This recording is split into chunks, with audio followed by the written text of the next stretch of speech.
আপনারা ইন্ডিয়াতে স্বাস্থ্যের জন্য যান না, দলে দলে যান। যখন বন্ধ করে দিয়েছে হাহাকার কেন যেতে দিচ্ছে না? যেতে আমরা এখানে স্বাস্থ্য নাই, স্বাস্থ্যের জন্য শুধু যান। কাগজ উল্টালে দেখা যায় নেতারা সিঙ্গাপুরে চিকিৎসার জন্য যাচ্ছে, ব্যাংককে চিকিৎসার জন্য যাচ্ছে, কিন্তু বন্দর না না, এখানে আর কেউ আসতে পারবে না। ভাই, আমাদের চিকিৎসা দরকার, তো এই হৃৎপিণ্ডের চিকিৎসার দরকার। কাল বিদেশি ডাক্তার আনতে হবে, তো উপায় নাই আমাদের। আমাদেরকে সবচেয়ে সেরা চিকিৎসক এটার পেছনে দিতে হবে, যাতে এই হৃৎপিণ্ড বিরাট এখানে আমাদের বানিয়ে দিতে পারে, কোনো রকম সমস্যা যেন আমাদের না হয় কোনো কাল। এই হৃৎপিণ্ড ক্রমাগত মজবুত হবে, ক্রমাগত শক্তিশালী হবে, ক্রমাগত বৃহত্তর হবে। সেটার নামই তো হলো জাতি।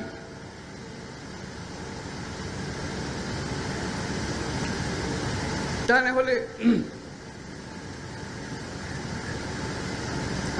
আমাদের সামনে চ্যালেঞ্জটা কি? চ্যালেঞ্জটা হলো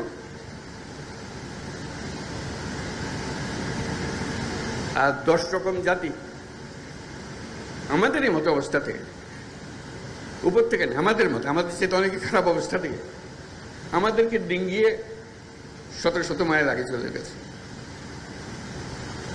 আমরা কেন হতভাগা জাতি হলাম? এটা পরিবর্তন করতে পারবো না। কাজে আমাদেরকে বড় ডাক্তারকে দিয়ে কাজ করতে হবে। এটা আমাদের লাভ। একটা লাভ হলো এর পেছনে আমাদের কোনো টাকা পয়সা খরচ লাগছে না। এটা মজার জিনিস। তাদের সঙ্গে বিল্ড, অপারেট এন্ড ট্রান্সফার। তোমরা বানাও, তোমরা কাজ করো, রোজগার করো, এই মেয়াদের মধ্যে আমাদেরকে দিয়ে দিতে হবে। আমরা 1 পয়সা খরচ করবো না। কাজে পয়সা বেঁচে গেল, কাজটা হয়ে গেল। তারা যখন কাজে নামবে, তারা দুনিয়াতে শত শত কোর্ট পরিচালনা করে।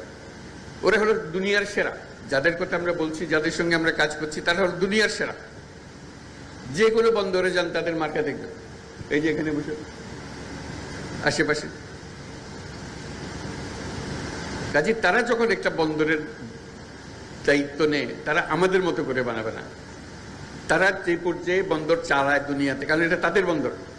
লিজ যখন দিয়েছি, তারা যখন বানাচ্ছে, এটা তাদের বন্দর, তাদেরকে রোজগার করে টাকাটা উঠাতে হবে। তারা তাদের সেই প্রযুক্তি দিয়ে এটাকে বানাবে। কথাটা এখানেই শেষ হলো না যে তাদের প্রযুক্তি দিয়ে বানাবে। তারা আগে যত টার্মিনাল বানিয়েছে, বন্দর বানিয়েছে, যেখানে যেখানে বানিয়েছে, তাদের অভিজ্ঞতা হয়েছে। তাদের সেই সর্বশেষ প্রযুক্তি, সর্বশেষ অভিজ্ঞতা এখানে আনবে। যখন শুরু করেছিল তখনকার অভিজ্ঞতা না, যখন এখন যেটা করছে যে এই বন্দরে আমরা এমন করব যাতে টাকাটা তাড়াতাড়ি তুলতে পারি, আরো বেশি টাকা উঠাতে পারি। এটা আমাদের লাভ। তোমরা যন্ত্রটা বানিয়ে দিয়ে গেলে, আমরা এটাও চালাবো এখান থেকে, তোমাদের মেয়াদ যখন শেষ হয়ে যাবে। আমাদের টাকা লাগলো না, আমাদের অভিজ্ঞতা লাগলো না, তাদের অভিজ্ঞতা দিয়ে শুরু হলো। আমরা প্রযুক্তির শেষ মাথা থেকে শুরু করলাম, উচ্চতম শীর্ষ থেকে শুরু করলাম, সেটুকু আমরা পেলাম। যখন সবাই হাহা করে আমাদের সব চাকরি চলে গেল, তা বললাম যে ওরা যে আসছে, ওরা কি তাদের দেশ থেকে লোকজন নিয়ে আসবে, শ্রমিক নিয়ে আসবে যেটা চালানোর জন্য? ওরা তো তোমাদের এখান থেকে লোক নিয়ে যায় তাদেরগুলো চালানোর জন্য। কাজে এই কারখানা, এই বন্দর চালাতে হলে আমাদের লোকে তো চালাবে। এটার থেকে গত্যন্তর নাই। কারণ আমাদের লোকে শিখিয়ে দিলে খুব সহজে সে শিখে ফেলে। তার লাভ, খরচ কম। চিন্তা করো, ইউরোপ থেকে শ্রমিক এনে যদি আমাদের বন্দর চালাইতে হয়, ওই ব্যবসা লাইতে উঠবে। এখানকার মানুষ দিয়ে তাকে চালাতে হবে যদি বন্দর চালাতে হয়। বলছে তারা তো যন্ত্রপাতি এনে ফেলবে, শ্রমিক কম লাগবে, ঠিক কথা। কিন্তু বন্দরও তো বড় হবে, ক্যাপাসিটিও বড় হবে। কাজে যেখানে আগে 1 জন লাগতো, এখন বন্দর বড় হওয়ার কারণে সেখানে 5 জন লাগবে। প্রযুক্তি সত্ত্বেও সেটা রইল। আমার দৃষ্টি সেটা না, সে যুক্তিটা আমি বলি না যে হ্যাঁ যুক্তি। তা আমি বলি যে যদি 5 বছর লাগে, আজকে কন্ট্রাক্ট দিয়ে দিলাম, সই করে দিলাম, 5 বছর লাগলো এটাকে বন্দর হিসাবে পরিচালনা করতে, ধরলাম 30 সাল, 30, 31, 5 বছর। 5 বছর পরে তারা কাজ শুরু করলো, সত্যিকার এর মধ্যে কাজ শুরু হবে, কিন্তু সত্যিকার ফুল স্পিডে কাজ শুরু করলো। ইতিমধ্যে যারা তাদের সঙ্গে কাজ করলো, আমাদের লোকজন যারা কাজ করলো, তারা কিন্তু অভিজ্ঞ হতে আরম্ভ করেছে। ক্রমে ক্রমে তাদের উপরে ভরসা করবে। এর পরবর্তী 5 বছরে আমি একেবারে গ্যারান্টি দিয়ে বলতে পারি, যদি 31 সালে তারা কর্মক্ষম হয়ে যায়, চালু হয়ে যায় সবকিছু, আর 5 বছর 36 সালের মধ্যে পৃথিবীর যত দেশে যত বন্দর তারা চালায়, এই সমস্ত টপ কোম্পানিগুলো, তাদের বহু জায়গাতে বাংলাদেশিরা পরিচালনা করবে। এখান থেকে এত এক্সপার্ট হয়ে গেছে ওরা, যেহেতু তোমরা চলো, এখানে সস্তা, তাড়াতাড়ি শিখে, বেশি হামলা হুজ্জত করে না, এবং তাদের বুঝে নেবার ক্ষমতা সাংঘাতিক। দেখবে যে যেই বন্দরে পা দাও, পরিচালনা কি হচ্ছে, ও তো বাংলাদেশি ডিরেক্টর আমাদের, ও বাংলাদেশি সেখান থেকে দিয়ে এসছে। কোথা থেকে এসছে? ও চট্টগ্রাম বন্দর থেকে এসছে। চাকরি কমবে না চাকরি বাড়বে? আমরা বুঝতে চাই না কেন? মানুষ তার নিজের প্রয়োজনে এটা করবে। আমাকে দরখাস্ত নিয়ে ঘুরতে হবে না, সে সাধবে যে চলো তোমাকে অমুক জায়গাতে পাঠিয়ে দিচ্ছি, তুমি পরিবার নিয়ে চলো, তুমি আমার বন্দরের এই কাজটা করো, তুমি এখানে খুব ভালো কাজ করেছো। তো যে জায়গাটা খালি হবে সেখানে আরেক বাংলাদেশি আরেকজনে পাবে, সে নিজের দেশ থেকে আনে সুবিধা করতে পারবে না, কারণ এরা চটপট শিখে ফেলতেছে। আচ্ছা, বিরাট একটা সুযোগ আমাদের। আমরা আগে যে কোনো জাহাজে চড়ি, জাহাজের নাবিক হলো কোথায়? চাটগাঁয়ের নাবিক, সিলেটি নাবিক, এটা আমরা সবসময় জানি। পরে এখন দেখা যাবে যে বন্দরে নামি, বন্দর পরিচালনায় সব বাংলাদেশি, চাটগাঁইয়া, নোয়াখালীরা, বরিশালীরা, যত কথা সব আমাদের দেশি। এটা ছাড়া উপায় নেই তো। আমাদের সেই ক্ষমতা আছে, সেটাকে অবজ্ঞা করে আমরা পাশ কাটিয়ে চলে গেলে আমাদের কপালে আমরা দুঃখ দিলাম। তো সেটাই আমাদের পরিবর্তন। আমরা চাই যে তাড়াতাড়ি কাজটা হোক। সবার কাছে অনুরোধ, সবাই চট্টগ্রাম বন্দরের যে টিম আছে, রিয়ার অ্যাডমিরাল জামান, তার পেছনে আমরা দাঁড়াই, যে আপনি কি করতে চান আমাদেরকে বলেন, আমরা এই আপনার দলে শরিক হলাম। এই চট্টগ্রাম বন্দর সেরা বন্দর হিসেবে আমরা রাখবো। এই জন্য এটা সেরা না হলে বাংলাদেশের অর্থনীতি সেরা হবে না। এই কথাটা আমাদেরকে সবাইকে বুঝতে হবে এবং তড়িৎ সিদ্ধান্তগুলো নিতে হবে, যাতে করে আমরা ওই যে 36 সালের কথা বললাম, যেখানে বাংলাদেশের পৃথিবীর বন্দরগুলো চালাবে, সেই দিনের আমরা অপেক্ষায় থাকলাম। আমি অভিনন্দন জানাচ্ছি চট্টগ্রাম বন্দর কর্তৃপক্ষকে, অভিনন্দন জানাচ্ছি আমাদের সহকর্মী সাকাওয়াত, দৌড়াদৌড়ি করছে সবসময় এটাকে সামনে নিয়ে আসার জন্য, উপদেষ্টা মণ্ডলীর সিদ্ধান্তগুলো চূড়ান্ত করার জন্য। আর যারা লুৎফে, আশিক ও অন্যান্য যারা এর পেছনে শ্রম দিচ্ছে, যাতে করে লোকজনকে বোঝানো যায়, তাড়াতাড়ি অগ্রসর হওয়া যায়।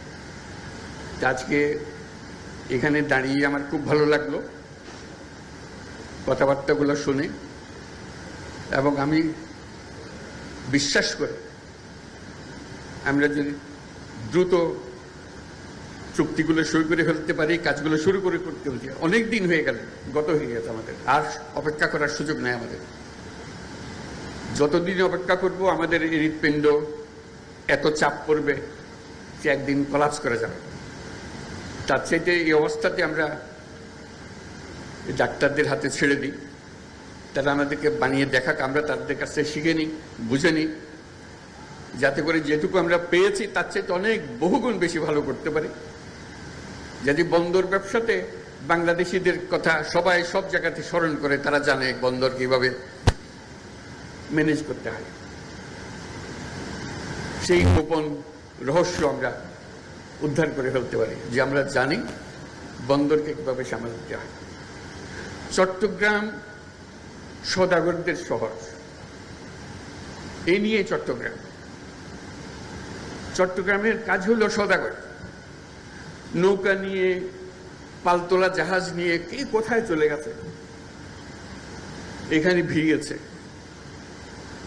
তার আগে এসেছিল আরবরা, এসেছিল পর্তুগিজরা, এসেছিল, কিন্তু বাংলাদেশে চাটগার লোকই এই বৃত্তি হিসেবে নিয়েছে সওদাগরে। তারা ব্যবসা চেনে। চাকরির কথা বললে চাকরি কেন করবে, বুঝতে পারে না তারা চাকরির কথা। যে লেখাপড়া করে, কি জন্য লেখাপড়া করবে, ও চাকরি করবে, চাকরি কেন করবে? আমি তো দোকানে বসে দিয়েছি তারা। আমাদের বাবা মারা আমাদেরকে দোকানে বসে দিয়েছি, আমিও দোকানে বসছি। তারা চিন্তা করেন যে চাকরি বলে একটা জিনিস হতে পারে। তারা সওদাগর, তারা দেশ বিদেশে যাবে, ব্যবসা করবে। যার ছোট জাহাজ, সে ছোট জাহাজ দিয়ে চলে। ছোটবেলায় দেখছি জাহাজ আসতেছে, মাল ভর্তি হয়ে, বিশেষ করে ধান, চাল এগুলো আনতো, বার্মা থেকে আনতো, খালের ভেতরে, পাশের বাড়ির খালের মধ্যে এসছে। এই হলো আমাদের। তা আমাদের রক্ত হলো সওদাগরের রক্ত। আর চট্টগ্রাম হলো সেই সওদাগরের পীঠভূমি। এটা ছেড়ে দিলে, এদের হাতে ছেড়ে দিলে দেখবে এটা শুধু চট্টগ্রাম বা বাংলাদেশ না, সারা দুনিয়াতে সেটা তারা করে দেখাবে। নোয়াখালীর লোক, সিলেটের লোক, আজকে সিলেটের মানুষ বিলাতে গিয়ে তো হলো কেমনে, ওই জাহাজে করে চলে গেছে, রান্না করেছে, ওখানে আগুন দিয়েছে, এই করতে করতে চলে গেছে, সারা দুনিয়াতে ছড়িয়ে গেছে। সেই আমলে যদি তারা এত দুনিয়াতে ছড়িয়ে যায়, আজকে বন্দর ব্যবস্থাপনায় যারা যুক্ত হবে বাংলাদেশে, চিন্তা করেন তারা কোথায় কোথায় যাবে। দুনিয়ার হেন বন্দর রাখবে না যেখানে বাংলাদেশে নাই, এবং টপ ক্লাস সার্ভিস তারা দেবে। তো সেটাই হলো আমাদের ভবিষ্যৎ। সেটা আমাদের রক্তের ভেতরে আছে, আমাদের ঐতিহ্যের ভেতরে আছে। আমরা যেন এটাকে অবহেলা না করি। আমরা সবাই একমত হই, একযোগে এগিয়ে আসি, যেন আমরা সেটাকে সফল করতে পারি। এবং কিছু দিনের মধ্যে, অল্প কিছু দিনের মধ্যে, দীর্ঘদিন অপেক্ষা করার দরকার নেই, অল্প কিছু দিনের মধ্যে আমরা সেটা করতে পারি। আমাদের অর্থনীতি, এটা বিশাল অর্থনীতি হবে যদি আমরা চট্টগ্রাম বন্দরকে বিশাল হৃৎপিণ্ডে পরিণত করতে পারি। আর বাকিগুলো এমনিতেই হাজির হতে আরম্ভ করবে। বন্দর ফ্যাসিলিটি দিলে এই পুরো বিস্তীর্ণ এলাকা, যার রক্ত সঞ্চালন যার এলাকাতে হবে, সেটা পেলে যে কোনো ব্যবসায়ী এসে এখানে বিনিয়োগ করবে। তাকে অনুরোধ করে আনতে হবে না, তার নিজের টানে সে এখানে আসবে যদি আমরা এটা করতে। আমরা ডিজিটালাইজেশনের কথা বলেছি, সবকিছু দরকার, কিন্তু তার আগে স্বপ্নটা দরকার, যেটা আমরা করবই। সেটাই আমাদের আজকের থেকে আমরা এটা করি, সেটার জন্য আমরা সবাই দেখতে পারি যে এটা সচল একটা বিরাট হৃৎপিণ্ডে পরিণত হয়েছে, এবং তার সঙ্গে বাংলাদেশের অর্থনীতি দ্রুত বেগে পরিবর্তিত হতে আরম্ভ করছে। সবাইকে ধন্যবাদ।